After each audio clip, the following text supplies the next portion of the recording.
નમસ્કાર. આધ્યાત્મિક ભક્તિ માર્ગમાં રસ તરબોળ કરતી અમારી વિશેષ રજૂઆત ભક્તિ રસમાં આપ સૌનું સ્વાગત છે. હું છું જીલ. પૌરાણિક કથામાં શિવજીનું વર્ણન ખૂબ જ સરાહનીય છે.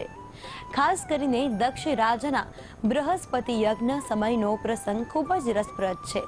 ત્યારે આજે આપને ભક્તિ રસમાં કરાવીશું રાજા દક્ષના નામથી દર્શન આપી રહેલા દક્ષેશ્વર મહાદેવ મંદિરના. એ યજ્ઞકુંડના પણ આજે આપને દર્શન કરાવીશું, જ્યાં સતીએ પોતાના પ્રાણોની આપી હતી આહુતિ. ઉપરાંત શું કહે છે દક્ષેશ્વર મહાદેવનો પૌરાણિક ઇતિહાસ એ પણ જણાવીશું. સાથોસાથ આપને શિવકૃપાના જણાવીશું શાસ્ત્રીય ઉપાયો અને પૌરાણિક વાતો. તો જુઓ, ધર્મના આધ્યાત્મિક જ્ઞાન સાથે ભક્તિનો મોક્ષદાયી ભાણું પીરસતી અમારી વિશેષ રજૂઆત ભક્તિ રસ.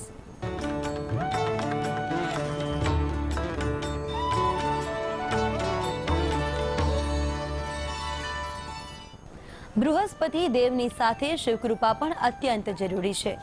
બધા જ ગ્રહોમાં બૃહસ્પતિ દેવ ખૂબ જ કલ્યાણકારી અને અસરકારક મનાય છે. ત્યારે આજે આપને શિવભક્તિના રસપાનમાં જણાવીશું બૃહસ્પતિ દેવની સાથે શિવકૃપાનો સવિશેષ મહિમા. ઉપરાંત આજના દિવસે કયા ઉપાયો કરીને પ્રાપ્ત કરશો શિવજીની વિશેષ કૃપા, એ જ વિશે વધુ માર્ગદર્શન મેળવીએ ઋષિરાજ ડોક્ટર મહેન્દ્રભાઈ પંડ્યા પાસેથી. શ્રી ગણેશાય નમઃ. ભક્તિરસના સૌ દર્શક મિત્રોને મહેન્દ્ર પંડ્યાના જય ગણેશ. ભક્તિરસના માધ્યમ દ્વારા ભગવાન શિવની ઉપાસના માટે આપણે કાયમ પ્રયત્ન કરીએ છીએ. ભગવાન શિવને રીઝવવા માટે, ભગવાન શિવને મનાવવા માટે, ભગવાન શિવને રાજી રાખવા માટે ખૂબ જ આપણે પ્રયત્નો કરતા હોઈએ છીએ. આપણને ખબર છે કે દરેક એક વારનું મહત્ત્વ છે, અને એ વારના મહત્ત્વની સાથે સાથે પણ દેવત્વની પ્રાપ્તિ માટે કરેલા પ્રયત્નો હંમેશા ફળદાયી બનતા હોય છે. આપણે કહીએ કે ભાઈ રવિ પછી તો સોમ છે, ત્રીજો મંગળવાર, ચોથો બુધ ગુરુ, પાંચમો અને છઠ્ઠો શુક્રવાર, શનિવાર તે સાતમો છેલ્લો વાર ગણાય.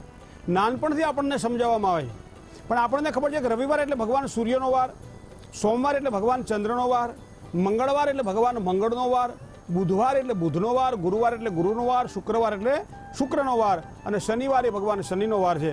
એ જ પ્રમાણે ક્રમાનુસાર આપણે જો ગણતરી કરવા જઈએ તો દરેક વારનું પોતાનું મહત્વ છે. તો આજે જે વાર છે ગુરુવાર છે. ગુરુવારના દિવસે શાસ્ત્રમાં લખ્યું છે કે દૈવમંત્રી વિશાલાક્ષ સર્વકાર્ય હિતે રતઃ અનેક શિષ્ય સંયુક્તમ પીડામ હરતુ મે ગુરુ. ગુરુ એટલે જે ઊંચો છે, તે જે જ્ઞાન આપે છે. ગુરુ બિન જ્ઞાન ન નિપજે, ગુરુ બિન મિટે નહીં ભેદ, સંશય ના ટળે, ગુરુ બિન ચાહે પઢલો ચારો વેદ. આ ગુરુની વાત છે.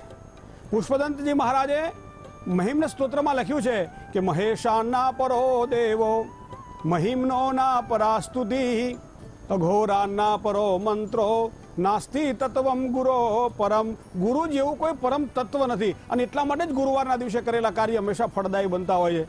મહેશાના પરો દેવો, ગુરુવારના દિવસે ભગવાન મહાદેવજીની ઉપાસના જો વિધિવત કરવામાં આવે તો સારામાં સારા પરિણામો વ્યક્તિ ભોગવી શકે છે. મનકામનાઓની સિદ્ધિ માટે મહાદેવજીના સાનિધ્યમાં જઈ અને જે કોઈ મહાદેવજીને રીઝવી અને મંત્રશક્તિના આધારે સંકલ્પબદ્ધ બનીને જો પૂજા કરે તો એને સારામાં સારા ફળની પ્રાપ્તિ થાય છે. આ મહાદેવજીનો મહિમા. અને એમાં આપણા સૌરાષ્ટ્રની અંદર સોમનાથની જ વાત કરીએ. સૌરાષ્ટ્રે સોમનાથંચ શ્રીશૈલે મલ્લિકાર્જુનમ ઉજ્જૈન્યમ તુ મહાકાલ ઓમકાર મમલેશ્વરમ પરલ્યામ વૈજનાથંચ ડાકિન્યામ ભીમશંકરમ સેતુબંધ હેતુ રામેશમ નાગેશમ દ્વારુકાવને વારાણસ્યામ તુ વિશ્વેશમ ત્રંબકમ ગૌતમી તટે હિમાલયે તુ કેદારમ કૃષ્ણે સંચ શિવાલયે એતાની જ્યોતિર્લિંગાની સાયં પ્રાતઃ પઠે નર સપ્ત જન્મ કૃતમ પાપ સ્મરણેન વિનશ્યતે. આ સાતે સાત વાર સુધરી જાય, સાતે સાત જન્મ સુધરી જાય. સપ્ત જન્મ કૃતમ પાપ સ્મરણેન વિનશ્યતે. જેનું સ્મરણ માત્ર કરવાથી ભગવાન સોમનાથની પૂજા જો કરવામાં આવે, ખાસ કરી શ્રાવણ માસમાં એકાદ દિવસ તો ભગવાન સોમનાથના દર્શન કરવા જ જોઈએ. શ્રાવણ માસની અંદર સોમવારે તો ખૂબ જ ભીડ ભગવાન ભોળાનાથના મંદિરમાં જોવા મળે છે. કદાચ આ ભીડથી બિયાતા હોય, ગભરાતા હોઈએ તો એવો સમય ભગવાન સોમનાથની પૂજામાં પ્રસન્ન કરવો, જ્યારે ચિત્ત પ્રસન્ન થાય અને ભગવાન સોમનાથના દર્શન થાય. તો આ ભગવાન સોમનાથના દર્શન હંમેશા કરવા જોઈએ. એ ગુરુવારનું મહત્વ બતાવે છે આપણને. કારણ કે જેને શ્રેષ્ઠત્વ પ્રાપ્ત કરવું છે, જેને જીવનમાં આગળ વધવું છે, કર્મક્ષેત્રમાં જેને નિપુણ બનવું છે, પરિવારમાં જેને પ્રીતિ કેળવવી છે, કાર્યક્ષેત્રનો જેને વિકાસ જોઈએ છે, એવા દરેક વ્યક્તિઓએ ગુરુવારના દિવસે મહાદેવજીની ઉપાસના કરે તો એને ખૂબ જ સારા પરિણામોની પ્રાપ્તિ થાય. મહાદેવજીની ઉપાસના જ્યારે ગુરુવારે કરતા હોઈએ ત્યારે આ વસ્તુને ખાસ ધ્યાનમાં રાખવાની હોય છે કે શ્રેષ્ઠત્વને પ્રાપ્ત કરવા માટે સામાન્ય રીતે સોનાને ઘરેણું બનવું હોય તો બહુ ઘડાવવું પડતું હોય છે. નથી મફતમાં મળતા, એના મૂળ ચૂકવવા પડતા. જગતમાં સંતને સંતપણા કંઈ નથી મફતમાં મળતા. કોઈ પણ એવા વ્યક્તિનો આશ્રય લો કે જેની પાસે સારો મંત્ર હોય, એવા વ્યક્તિઓનો આશ્રય લો કે જેની પાસે પૂજાનું સારું જ્ઞાન હોય, અને એવા વ્યક્તિઓનો આશ્રય લઈને ગુરુપદે સ્થાપીને આજના દિવસ માટે કરેલી ભગવાન મહાદેવજીની ઉપાસના દરેક પ્રકારના કાર્યની સિદ્ધિ અપાવે છે. તો આવા મહાદેવજી, આમ તો કહેવાય છે કે ગુરુ મહારાજ માટે કે અહીંયા પુષ્પદંતજી વાત કરતા હોય ત્યારે કે ભાઈ મહેશાના પરો દેવો, મહેશ જેવો આ જગતમાં કોઈ મોટો દેવ નથી. સ્તોત્રની અંદર સ્તુતિપરક વાત જ્યારે કરવામાં આવે ત્યારે લખ્યું છે કે મહિમ્નોના પરાસ્તુતિ, મહિમના સ્તોત્ર એટલો સુંદર સ્તોત્ર માનવામાં આવે છે. એક એક શબ્દ તમે રથાંગ, કોઈ પણ મંત્ર તમે લ્યો, મહાદેવજીની ઉપાસના માટે તમે જોજો. દશાસ્યો યદબાહોન્ન ભૃતરણકંડ પરવશાન શિરઃ પદ્મ શ્રેણી રચિત ચરણાંભોરુહ બલે સ્થિરાયાસ્તદ ભક્તે સ્ત્રીપુર હર વિસ્ફુરજિતમ. એક એક તમે મંત્ર લઈ લો. અને રુચિનામ વૈચેત્ર્યાત રુજુકુટિલ નાનામ પથજુષામ. રુચિ અને અરુચિ આ બંને ભગવાન શિવના સાનિધ્યમાં સંતોષાય છે. તમારી રુચિ સહિત કરેલી ભગવાનની પૂજા પણ તમને સારું ફળ આપે છે. અને ભલે અરુચિ હોય પણ છતાંય મહાદેવજીના સાનિધ્યમાં જઈને તમે પૂજા કરો તો એ ફળ રુચિકર જ બને છે. કારણ કે એટલે મહાદેવજીને આપણે ભોળો કહ્યો છે. તો મહિમ્નોના પરાસ્તુતિ અને અઘોર મંત્ર જેવો કોઈ મંત્ર નથી, આવું શાસ્ત્રમાં લખ્યું છે. કારણ કે અઘોર મંત્ર એ 6 નાડીઓ જે આપણી અંદર શરીરની અંદર છે એ 6 નાડીઓનું ભેદન કરે છે. એ મૂલાધારથી શરૂ કરીને સહસ્ત્રાધાર સુધી જે આપણા ષડચક્ર છે, ષડચક્રને શુદ્ધ કરે આવો અઘોરનો મંત્ર છે. તો અહીંયા અઘોરના મંત્રનો પણ મહિમા બતાવવામાં આવેલો છે, પણ એ ગુરુની સાથે.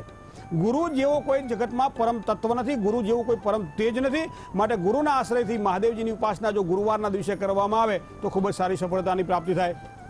મંત્ર વિશે ઓમ નમો ભવાય શર્વાય રુદ્રાય વરદાય ચ પશુનામ પતય નિત્ય ઉગ્રાય ચ કપર્દિને મહાદેવાય ભીમાય ત્રંબકાય શિવાય ચ ઈશાનાય મખધનાય નમસ્તે મખઘાદિને. આવા ભગવાન શ્રી શિવના અસંખ્ય નામોથી એક સુંદર મઢેલું જે સ્તોત્ર છે જેને આપણે રુદ્રાભિષેક કહીએ છીએ. પુરાણમાં એને પાઠાત્મક રુદ્રાભિષેક કહેવામાં આવે છે. તો આ રુદ્રાભિષેકનો પાઠ કરવામાં આવે. અથવા તુલસીદાસ વિરચિત નમામિ શમીશાન નિર્વાણ રૂપમ વિભો વ્યાપકમ બ્રહ્મ વેદ સ્વરૂપમ અજમ નિર્ગુણમ નિર્વિકલ્પમ નિરીહમ ચિદાકાશમાકાશવાસમ ભજે. આ એક નિર્વાણ મંત્ર છે. તો આનો પણ જો મંત્ર સ્તુતિનો પાઠ કરવામાં આવે તો ખૂબ જ સારી સફળતાની પ્રાપ્તિ થાય. કશું જ ન કરીએ, મહાદેવજીની પાસે કદાચ આપણી પાસે કશું ન હોય તો ભગવાન શિવની માનસ પૂજા છે. રત્ને કલ્પિતમ આસનમ હિમજલે સ્નાનં ચ દિવ્યાંબરમ નાના રત્ન વિભૂષિતમ મૃગમદા મોદાંકિતમ ચંદનમ જાતિ ચંપક બિલ્વ પત્ર રચિતમ પુષ્પંચ ધૂપ. બધું જ અંદર આવી જાય, કશું હાથમાં નથી, છતાં મનથી એવો સંકલ્પ કરીએ કે ખૂબ જ સારી સફળતાની પ્રાપ્તિ થાય. પણ ભગવાન ભોળોનાથ ક્યારે રીઝે ખબર છે? એનું એક જ હું તમને દ્રષ્ટાંત આપું કે એક વ્યક્તિ ભગવાનની માનસ પૂજા કરતો હતો અને માનસ પૂજા કરવામાં, માનસ પૂજામાં એટલો બધો રમમાણ બની ગયો. ભગવાન બાળ ઠાકરની પૂજા કરતો હતો. એવા સમયે ઠાકરાને કહેતો હતો કે દાદા હું તને પૂજા કરું છું. અને એવા સમયે ભગવાન ઠાકરને એ ભગવાનને કૃષ્ણને વિનવતો હતો અને સુંદર મજાનું એના હાથમાં દૂધ લીધું, મનથી લીધું. એને દૂધની અંદર એને સાકર નાખી, પણ ભૂલથી સાકર થોડી વધારે પડી ગઈ. સાકર વધારે પડી ગઈ એટલે એ પાછી સાકરને એ મનથી એ બહાર કાઢવા માટે ગયો. અને એવા સમયે ભગવાને પકડ્યો કે ભાઈ મનથી તો રહેવા દે. આ સંકલ્પબદ્ધથી જ્યારે પૂજા કરવામાં આવે ત્યારે ભગવાન ભોળાનાથ પ્રસન્ન બને છે. એક વસ્તુ ગુરુવારે ખાસ ધ્યાનમાં રાખવી, ગુરુવારે પીળી વસ્તુ ભગવાનને અર્પણ કરવાથી ખૂબ જ સારી સફળતા મળે. ચણાના લોટમાંથી બનાવેલી કોઈ પણ વસ્તુ આજના દિવસ માટે ભગવાન ભોળાનાથને ધરાવી અને નાના નાના બાળકોને જો પ્રસાદ આપવામાં આવે, સરસ મજાના ચણાના લોટમાં ગોળનું પાણી નાખી અને પુડલા બનાવવામાં આવે અને નાના નાના પુડલા 11 લો, 21 લો, આ પ્રમાણે સંખ્યામાં લેવાના, 21 લો, 51 લો, જે પ્રમાણે તમારી પાસે શક્તિ ભક્તિ હોય એ પ્રમાણે નાના નાના પુડલા બનાવી સુંદર મજાનું પીળું કપડું એની ઉપર ઢાંકી મહાદેવજીને બહારથી પ્રસાદ તરીકે મા પાર્વતીને ધરાવો. અને ત્યારબાદ આ પ્રસાદ મંદિરના પૂજારીને આજુબાજુ વસતા નાના નાના ભૂલકાઓને જો આજના દિવસ માટે આપવામાં આવે તો જે વિદ્યાર્થીને વિદ્યા પ્રાપ્તિ માટે મહેનત કરવામાં હોય એ મહેનત ઓછી થાય. ભગવાન ભોળાનાથની કૃપા ઉતરે. દાંપત્ય જીવનમાં પતિ અને પત્ની વચ્ચે સારા વિચારો અને સમાનતા કેળવાય, એના કારણે પણ સારી સુખ મળે, પરિવારમાં પ્રીતિ જળવાય, ધંધામાં લાભ થાય, કાર્યક્ષેત્રમાં વિકાસ થાય. એનું કારણ છે કે આ જે બૃહસ્પતિ છે એ બૃહસ્પતિ હંમેશા કારકત્વ જ્યારે 5મું સ્થાન ભોગવતો હોય ત્યારે સંતાનો દ્વારા પણ ખૂબ સારા લાભ થાય. 11મા સ્થાન ઉપર દ્રષ્ટિ કરતો હોય ત્યારે લાભ પણ મળે, દરેક પ્રકારના કાર્યમાં યશની પણ પ્રાપ્તિ થાય. તો આવા મહાદેવજીની ઉપાસના સાથે ગુરુવારનું બળ આપણે જોયું. ગુરુ વગર જ્ઞાન ન નીપજે. તો ગુરુ એમ જેમ જ્ઞાન નથી નીકળતું, મહાદેવજીની ભક્તિ વગર પૂજા પૂર્ણ નથી ગણાતી. તો આ બંને વસ્તુનો જ્યારે આજે સાધત્મ્ય આવતું હોય ત્યારે ભગવાન મહાદેવજીની પૂજા અને ગુરુવારના દિવસે મહાદેવજીની કરેલી ઉપાસના ખૂબ શુભત્વને આપવાવાળી છે. તો કરો આજના દિવસ માટે ગુરુ મહારાજની પૂજા અને મેળવો સારામાં સારા લાભ. ભક્તિ રસના માધ્યમ દ્વારા ગુરુવારના દિવસે ભગવાન મહાદેવજીની પૂજા કઈ રીતે કરવી એ આપણે જાણ્યું. હવે નવા નવા વિષયો સાથે ફરીથી આપણી વચ્ચે ઉપસ્થિત રહેવાનો ભક્તિરસના માધ્યમથી મને મોકો મળશે. ત્યાં સુધી મને મહેન્દ્ર પંડ્યાને રજા આપશો. જય ગણેશ.